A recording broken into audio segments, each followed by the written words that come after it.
Hola, ¿cómo están? Bienvenidos a Política y Poder. En esta ocasión, con la grata participación del ingeniero Mesía Guevara, ex congresista de la República, ex gobernador regional de Cajamarca, que nos va a hablar pues sobre las diversas medidas legislativas que se vienen tomando desde el Congreso de la República y nos va a comentar sobre algunas de ellas en particular. Me refiero a aquellas que afectan básicamente el déficit fiscal. Como se sabe, los países serios, los países que aspiran a desarrollarse de manera seria, tienen mucho cuidado con el tema de no gastar más de lo que de los ingresos con los que se cuenta.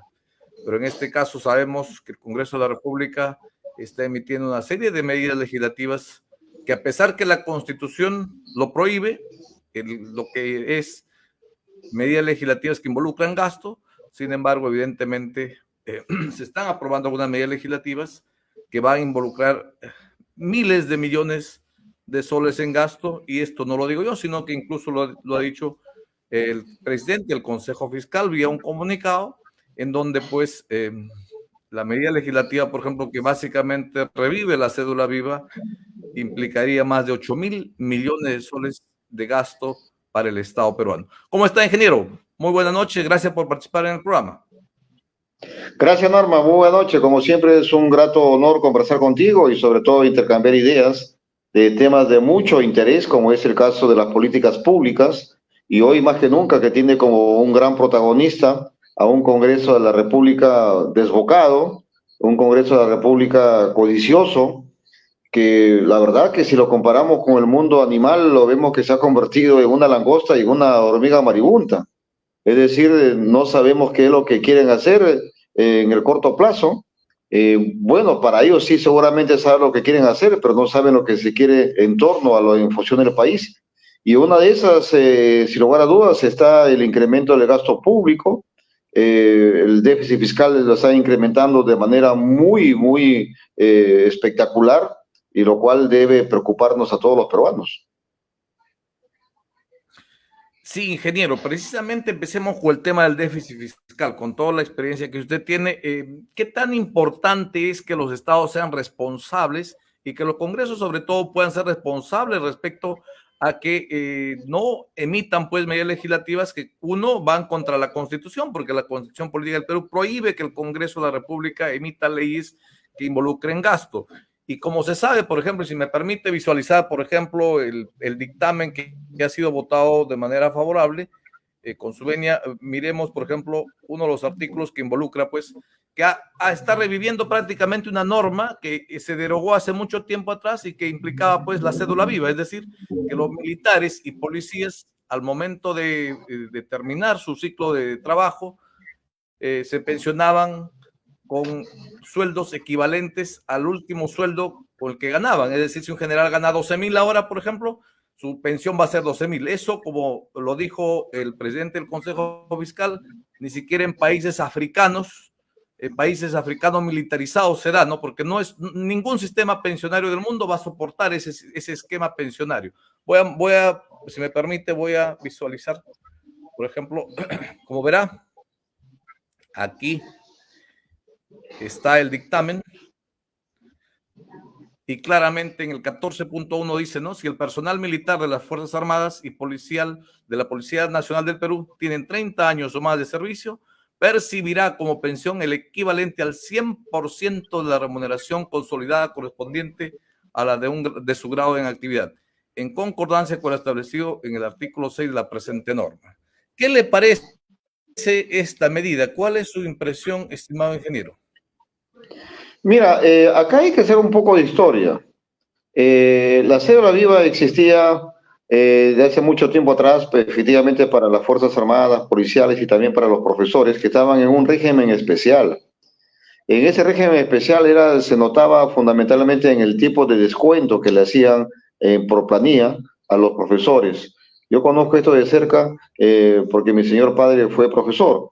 Entonces a él le descontaban de su sueldo una cantidad muy importante con el ánimo de que eso se pueda financiar.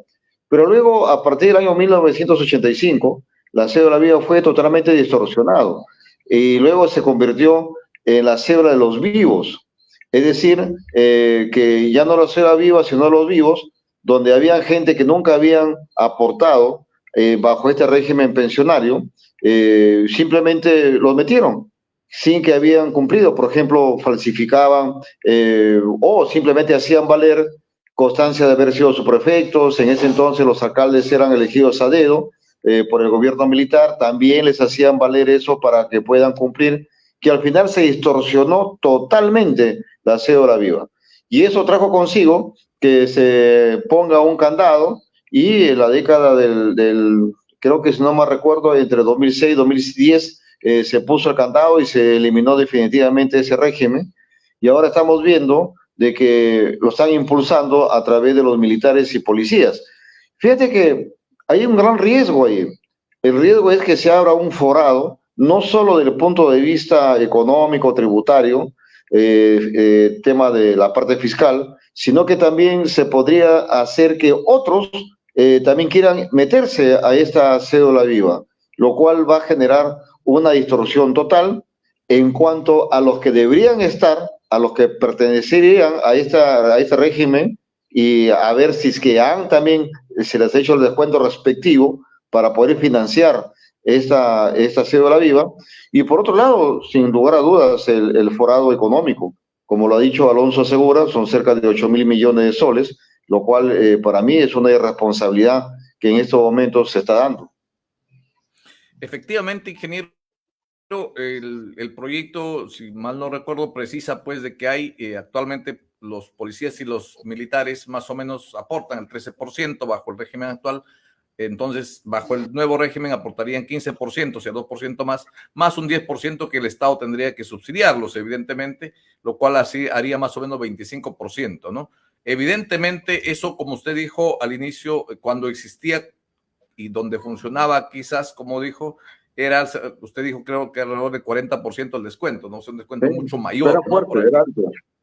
Para que realmente garantice pues una pensión tan alta como la que se pretende dar, ¿no? Que es equivalente al 100% de un sueldo. Eso en ningún país del mundo que yo sepa existe este tema, ¿no? Por eso la preocupación, evidentemente, porque va contra todo la idea. Y ahora, el tema de la inequidad que usted lo ha señalado, ¿no?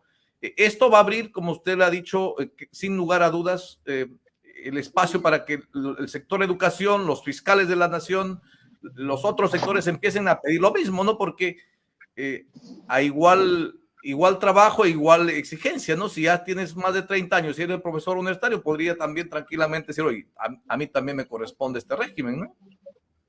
Sí, esa es una medida que no se está viendo como un principio estadista.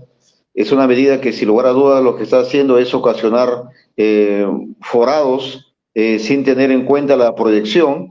Recordemos que la decisión que hoy tomas o tomes, simplemente el impacto seguramente no se va a ver acá a un año, 2 años, sino se puede ver acá 10, 5 años, cuando estemos inmersos en una profunda crisis económica. Por eso, fíjate que hay 3 instituciones en estos momentos que son culpables de lo que viene ocurriendo, no solo en la parte económica, sino también en lo que es otros temas que están ocurriendo en nuestro país. Por ejemplo, el régimen de las AFP, que es otro que está ligado con lo que tú estás, con lo que estamos conversando, que tiene que ver con el famoso 1% de consumo, que es una falacia en la cual apenas ha sido aprobado por 38 congresistas. Es decir, 38 congresistas mezquinos y egoístas están determinando el futuro de 33 millones de peruanos. Y ahí, ¿a quién encontramos? Por un lado, encontramos a la presidenta de la República, el Ejecutivo, que lamentablemente no se está poniendo al frente con un pensamiento eminentemente responsable y estadista, es decir, oye, basta Congreso, así no son las cosas. Y por otro lado, un Congreso que está desbocado, que está actuando de manera irracional. Y por otro lado, hay que decirlo con sus letras, el ministro de Economía y Finanzas, el Ministerio de Economía y Finanzas, el propio ministro, a mi entender, con el debido respeto que se merece el ministerio, este ministro se ha bajado los pantalones. Es decir, no está poniendo énfasis lo que significa la autoridad que siempre ha sido el Ministerio de Economía y Finanzas. Espero que estas medidas que el Congreso está dando las observe. Si no lo observa, será un gran responsable y también cargará ese pasivo que hoy el Congreso de la República está pretendiendo aprobar. usted ha sido gobernador regional y si mal no recuerdo, cuando usted empezó su gestión, uno de los grandes problemas que tenía y enfrentaba es que el gobierno que le precedió había irresponsablemente endeudado tanto a la institución que a usted le dejó o empezó su gestión con una prácticamente cero recursos producto del canon para poder financiar obras públicas, ¿no?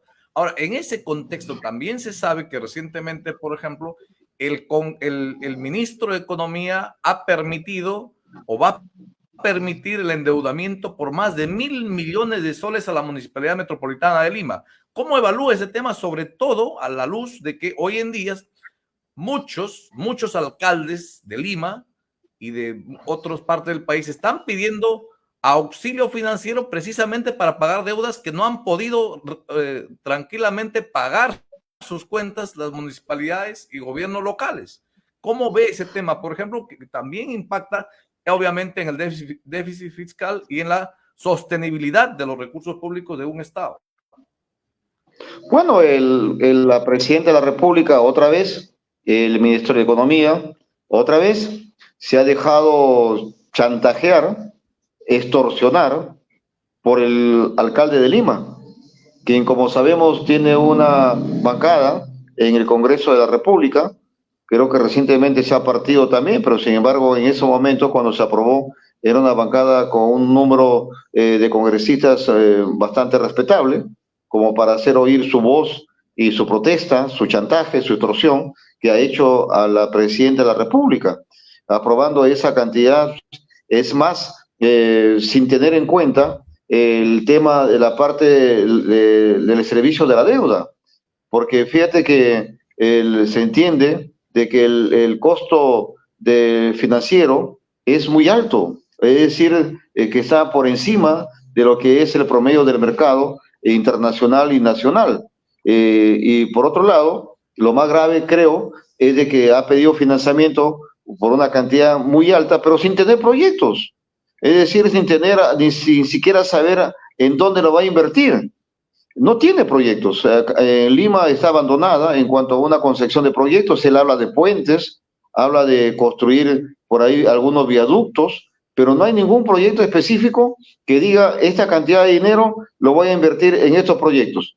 Y es allí que en estos momentos lo que el Congreso de la República debería decirle al alcalde: oiga, señor alcalde, ¿en qué proyectos usted va a invertir esa cantidad de dinero? Por otro lado, fíjate que también hay algo absurdo que le escuchaba hablar por ahí, que habría una sobrevaloración en la compra de motos por 18 millones de soles, que lo cual ahí ve su capacidad de gestión del señor alcalde. Por lo tanto, tiene plata en los bancos, pagando intereses por ese monto, con un interés que habría que evaluarlo en función de un costo de capital, a ver si realmente se ajusta. Y volviendo al tema de la moto, porque es importante, es decirle que se ha equivocado cuando él dice: voy a conversar con la empresa que ha proveído las motos. Oye, acá queda una razón, nomás un camino, mi estimado Norma. El único camino que le queda al alcalde es declarar de oficio la nulidad de ese proceso de selección. ¿Y quién lo hace eso? El titular del pliego. ¿Y quién es el titular del pliego? El alcalde. Por lo tanto, no nos venga pues a explorar el alcalde que va a conversar con la empresa, que por qué le ha vendido más barato que Piura, cuando en realidad él tiene que resolver de oficio, declarar nulo ese contrato. Excelente. Respecto al tema anterior que mencionó y hizo referencia a esa ley también que está encaminado y que plantea pues el cobro del 1% del IGB a los que consumen, a los del consumo. Y claro, la norma dice pues que está pensando en ampliar el sistema contributivo para que más personas podamos tener pensiones cuando lleguemos a la edad de jubilación. Pero lo que queda demostrado, y eso lo dicen los expertos en la materia, es que este cobro vía IGB es regresivo, es decir, que en realidad lo que van a lograr es seguir beneficiando a los que más ganan y a los que más gastan, porque en última instancia el ciudadano de a pie, el ciudadano que vive con su sueldo del día a día, el porcentaje que gasta en comida básicamente es bajo comparado con los gastos que hace una persona normal, entonces, o de más ingresos económicos. Entonces, evidentemente esa norma también es errónea a mi juicio, y creo que usted comparte ese criterio, en tanto que no va a llegar realmente a beneficiar ni va a ampliar las posibilidades de pensionarias de la gente cuando llegue a la edad de jubilación. Bueno, sí lo va a Entonces, llegar, mi estimado Norma, cuando yo llegue creo que a... ahí hay que se podría hacer, ingeniero. Hay una serie de medidas que están equivocadas. Digo, es probable que llegues a tener una pensión a los 200 años. Cuando tengas 200 años, ahí vas a tener una pensión un poco digna con esa modalidad del 1%. Por otro lado, fíjate que ellos no quieren entender que el Perú es un país informal. No quieren entender de que, por un lado, dicen que con ese 1%, pero sin embargo hoy han aprobado, por ejemplo, una iniciativa legislativa que a las peluquerías y a los restaurantes y a los hoteles que le bajan el interés, perdón, el IGB a 8%. Por lo tanto, por un lado dicen que vas a financiar tu deuda o tu pensión por consumo, pero sin embargo, por otro lado, bajan el IGB a diversos establecimientos. Por lo tanto, es una incoherencia total. Por eso te decía, este Congreso disparan al aire, tratan de ser los grandes benefactores, dando regalos, aumentando sueldos, por ejemplo, también quieren aprobar el tema, y si no lo aprobaron, creo ya, el tema de que los profesores puedan ser contratados sin concurso. Entonces, es decir, quieren ganarse las avemarías pensando en un proyecto eminentemente político, sin el mínimo criterio que tiene que ver con la política de Estado. Perfecto, esto es un carnaval legislativo, entonces, ingeniero. Para terminar ya, preguntarle básicamente, entiendo que ayer, hoy, mañana y pasado, hasta el sábado, van a estar convocado el pleno de sesión permanente con el afán de aprobar una serie de leyes que creo faltan más análisis, más apreciación técnica.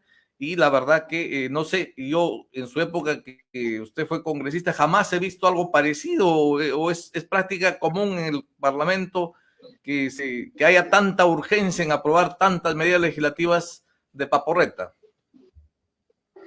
Mira, estos cambios de los últimos 20 años, desde la época del 2000 en adelante, creo que se ha profundizado esa crisis a partir del año 2016. El Congreso del 2000, el complementario del 2020, también fue otro Congreso lapidario, fue un Congreso funesto, en donde hubieron golpismos, también lo vacaron a Vizcarra, entonces en plena pandemia. Y luego este Congreso que yo lo califico como los hijos de la pandemia. Es decir, este Congreso es producto de aquellos que se lanzaron a hacer política y en plena pandemia, y las personas sanas con cuerdas se cuidaron. Y por lo tanto, eso es lo que hoy tenemos, un Congreso que son hijos engendrados por la pandemia, y es por eso que están haciendo lo que están haciendo. Y lo peor es de que ellos se les ha metido la cabeza de que quieren entornillarse en el cargo, ya sea como senadores, ya sea como diputados, ya sea como parlamentarios andinos. Es decir, todas las iniciativas legislativas están girando en torno a su exclusivo interés personal, no del país. Y eso yo lamento mucho y no lo he visto antes, no lo he visto. Cuando fui congresista había grandes debates, habría discrepancias serias, profundas, confrontacionales, violentas, pero con ideas, y no como ahora, que prácticamente los extremos se han unido y están que se reparten el país entre los que lo quieren incendiar y entre los que lo quieren saquear. Una última pregunta, aprovechando que nos ha permitido su tiempo, ingeniero. ¿Qué se viene? ¿La gente soporta estos tan bajos niveles de aceptación y de legitimidad tanto del Congreso como de la Presidencia de la República? Son históricamente bajos. ¿Es posible llegar así hasta el 2026? Fíjate que el pueblo en estos momentos está en otra prioridad, está en otra agenda. El pueblo tiene una agenda de sobrevivencia, de ganarse el pan de cada día, y por otro lado también está en la agenda de que no, la política en estos momentos no es prioritaria para ellos. Por varias razones, uno por desconfianza, por desencanto, y otro porque también hay que ser honestos, hay que ser autocríticos. Los partidos políticos y los políticos no estamos siendo capaces de liderar un movimiento que sacuda a esta estructura que ha formado el Ejecutivo con el Congreso. Y otro factor no menos importante es la represión. Hay miedo a la represión irracional, brutal, que los últimos años, meses, ha hecho la señora Boluarte, apoyado con el Ejecutivo y algunos miembros de las fuerzas policiales y de las Fuerzas Armadas. Y eso hay que ser conscientes. La gente tiene miedo a esa brutal represión que hoy está teniendo. Pero sin embargo, hay una protesta, yo diría blanda, blanca, en la que por eso se está mostrando a través de lo que significa las encuestas. Los congresistas a nivel nacional son repudiados, ellos lo saben, la presidenta es repudiada, ella lo sabe, y es ahí que ya hay atisbos de desencuentros con ellos. Por eso yo creo que sí hay una protesta, pero es una protesta blanca, y yo creo que tal como están las cosas, este Congreso está haciendo lo indecible junto con la presidenta para llegar hasta el 2026, a pesar de que el gran daño que le están haciendo a nuestro país. Muchísimas gracias por su participación y presencia en Política y Poder, ingeniero. Le agradezco, como siempre, por participar en el programa. Muchas gracias. Con ustedes ha sido el ingeniero Mesías Guevara. Éxito. A los que nos siguen, por favor, suscríbase para seguir produciendo y entrevistando a personalidades como las que acabamos de tener. Muchas gracias. Muy buenas noches.